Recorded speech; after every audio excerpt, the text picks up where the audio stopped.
hampir sebagian besar sekolah itu akan tetap melaksanakan pendidikan jarak jauh, maka sekarang ini kita bersama dengan Dinas Pendidikan, bersama dengan Ditjen GTK, itu menyiapkan apa yang harus dilakukan oleh setiap satuan pendidikan dalam satu semester ke depan ini, agar pembelajaran ini bisa sesuai dengan apa yang kita harapkan. Jadi yang pertama yang ingin kami sampaikan, pendidikan jarak jauh itu tidak sama dengan pendidikan pembelajaran online. Jadi mohon ini kadang-kadang orang menyamakan yang namanya pendidikan jarak jauh itu sama dengan pembelajaran daring. Jadi pembelajaran jarak jauh itu terdiri dari dua kategori, daring dan luring. Jadi pembelajaran daring itu biasanya pembelajaran yang selama ini dilakukan oleh guru secara interaktif melalui video conference seperti ini ya, pakai Zoom, pakai Google Meet, pakai Teams, segala macam, banyak sekali sekarang yang disiapkan. Dan itu memang salah satu opsi yang kita sarankan agar ada interaksi antara guru dengan murid ya. Manakala tidak ada hambatan di akses internet, tidak ada hambatan di gawai, ya, dan tidak ada hambatan di biaya pulsa data. Nah itu silakan itu dilakukan.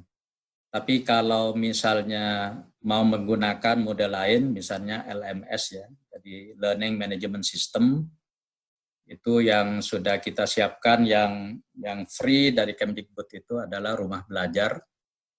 Kemudian ada juga yang dari pihak privat ya, dari swasta, itu ada Ruang Guru, ada Zenius, ada Edmodo, ada Kuiper, segala macam. Itu silakan, itu pilihan-pilihan itu banyak, ada yang free, ada yang berbayar, dan seterusnya. Nah, kemudian Mbak sekalian, kalau misalnya itu tidak bisa dilakukan, nah maka banyak sekarang praktek yang dilakukan melalui media sosial. Jadi media sosial itu ya memang tidak semuanya interaktif ya. Bisa melalui YouTube, bisa melalui Google for Education, ada Facebook, ada Instagram, dan seterusnya. Pokoknya semua layanan berbasis digital itu bisa kita optimalkan untuk pembelajaran daring. Jadi itu. Nah, manakala ada hambatan terhadap misalnya akses internet, masalah pulsa, masalah gawai yang nggak punya, atau mungkin guru masih belum terlatih mengintegrasikan materi pembelajaran dengan alat TIK, maka pilihannya itu tidak memaksakan harus berbasis daring, tidak harus online. Ada pilihan offline atau luar jaringan. Nah, luar jaringan ini yang paling konservatif selama ini itu melalui buku yang selama ini buku pegangan siswa sama guru. Kalau dulu buku pegangan siswa ini hanya boleh dipakai di sekolah, maka pada saat sekarang itu harus dipinjamkan kepada siswa agar bisa dipelajari di rumah. Ya. Kemudian guru nanti setiap saat entah melalui orang tuanya, entah melalui kunjungan ke rumah atau kunjungan ke kelompok-kelompok kecil, itulah nanti akan disiapkan seperti apa nanti anak-anak itu belajar di rumah. Tapi kalau di situ ada akses TV, maka program belajar dari rumah dari TV ini akan terus dilanjutkan nanti. Tentu temanya masih tetap ya, masalah literasi, numerasi, sama pendidikan karakter. Ditambah lagi nanti bagi daerah-daerah yang tidak mempunyai akses TV, beberapa daerah sekarang sudah melakukan inisiatif untuk menggunakan radio. Jadi radio RRI lokal, kemudian radio lokal sama radio komunitas. Jadi karyawannya juga banyak. Seperti Kabupaten Sanggau, ya. Kemudian ada lagi Halmahera Selatan, itu sudah melakukan pembelajaran berbasis radio ini. Jadi ini pilihan-pilihan bagi daerah yang memang akses internetnya memang tidak sebaik di beberapa tempat. Jadi ini yang dapat saya sampaikan. Tapi kalau yang zona hijau tadi Bu Katarina sudah sampaikan, boleh tatap muka dengan beberapa persyaratan, prosedur dan sebagainya. Dan itu memang harus betul-betul ketat, jangan sampai sekolah kita itu menjadi pusat pandemi COVID yang baru nantinya. Kalau ini tidak hati-hati. Saya kira itu. Terima kasih. Baik, terima kasih Pak Dirjen Faudaskan, Pak Hamid atas penjelasannya yang sangat clear. Selanjutnya kami mengundang Bapak Dirjen GTK, Pak Iwan. Apakah berkenan menyampaikan penjelasan atau pemaparan terlebih dahulu, Pak? Ya, terima kasih Bu Evi. Assalamualaikum warahmatullahi wabarakatuh. Waalaikumsalam.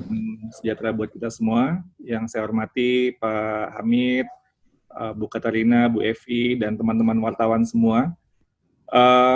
Saya mungkin cuma menambahkan dalam konteks ini mungkin dari interaksi dengan beberapa komunitas dan guru-guru juga di lapangan, bahwa masih ada kekhawatiran tentang tuntutan kurikulum yang mungkin dirasa harus dilaksanakan. Jadi dengan pembelajaran jarak jauh, baik itu yang tadi sudah Pak Hamid jelaskan, ada yang bersifat daring dengan berbagai macam pilihan yang bisa dilakukan, walaupun dengan luar jaringan gitu, dengan juga bermacam pilihan yang bisa dilakukan. Masih ada semacam kayak beban mental untuk menuntaskan kurikulum seperti yang misalnya kalau sekarang tahun ajaran baru itu kelas 5 itu, dan mulai kelas 5 dan kemudian terus diajarkan sesuai dengan sequence yang seperti sebelumnya. Nah, seperti yang sudah ada sejak awal di surat edaran Mendikbud nomor 4 tahun 2020, kita tetap pada intinya adalah bagaimana seperti Bu Katarina tadi sebutkan, keselamatan, kesehatan peserta didik, guru, kepala sekolah, orang tua, dan keluarga itu menjadi hal yang terpenting. Karena itu perlu penyesuaian. Kurikulum ini kita bisa sesuaikan sesuai dengan konteks yang kondisi anak-anak yang ada, dan juga konteks sekolah di mana dia berada dan apa yang memungkinkan dalam sekolah tersebut. Satu hal di sini yang mungkin bisa kita lihat mungkin dari ini hasil penelitian juga di dalam konteks global, bahwa untuk memulai tahun ajaran baru ini sangat disarankan untuk kita melihat atau mungkin sekolah atau guru-guru melakukan semacam assessment untuk melihat bagaimana murid-murid kita pada saat ini. Jadi mungkin ada hal-hal yang tertinggal mungkin yang karena beberapa bulan terakhir pembelajaran tidak berjalan seperti yang sebelumnya gitu ya.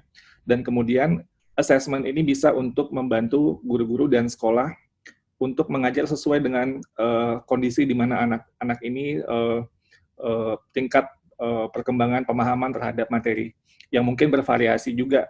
Ya, kelas 5 tadi mungkin ada anak-anak yang sudah agak tertinggal atau mungkin sedikit tertinggal, atau mungkin yang masih bisa gitu untuk mengikuti sesuai dengan ekspektasi kurikulum tahun ajaran baru. Nah, ini perlu ada semacam diferensiasi bagaimana kita bisa membantu anak-anak yang berbeda dengan tuntutan atau kebutuhan belajar yang berbeda-beda. Ini yang mungkin menjadi sebuah catatan. Kurikulum tidak perlu untuk dituntaskan. Yang paling penting adalah bagaimana ada progres dari setiap anak sesuai dengan di mana dia berada gitu. Jadi tidak dipaksakan, kurikulum harus langsung, misalnya kalau dari ngajar di kelas 5 gitu, di kelas 5 langsung bahan kelas 5 gitu, tapi dilihat dulu muridnya seperti apa. Jadi ini yang sebuah tips untuk memastikan bahwa progres akan terjadi. Karena kalau dipaksakan misalnya dengan kurikulum kelas 5 tanpa melihat anak seperti apa pada saat ini, nanti ke depannya itu dampaknya akan semakin buruk gitu. Jadi kita perlu memastikan bahwa anak itu ada progres sesuai dengan tingkat perkembangannya, dan tidak dipaksakan kurikulumnya seperti yang ekspektasi waktu pada saat ini. Jadi itu penting sekali supaya juga untuk menjaga progres momentumnya tetap ada kita, walaupun dalam situasi yang penuh keterbatasan. Mungkin itu saja dulu dari saya, Bu Evi, mungkin nanti bisa tanya jawab. Terima kasih. Baik, terima kasih Pak Iwan atas pemaparannya. Jadi kesehatan dan keselamatan begitu ya Pak, kesehatan dan keselamatan siswa, kemudian guru, orang tua. Walking alone, the streets are empty. The only thing I can see is my own silhouette. I'm getting stronger, step by step. The clock is ticking, but there's no time for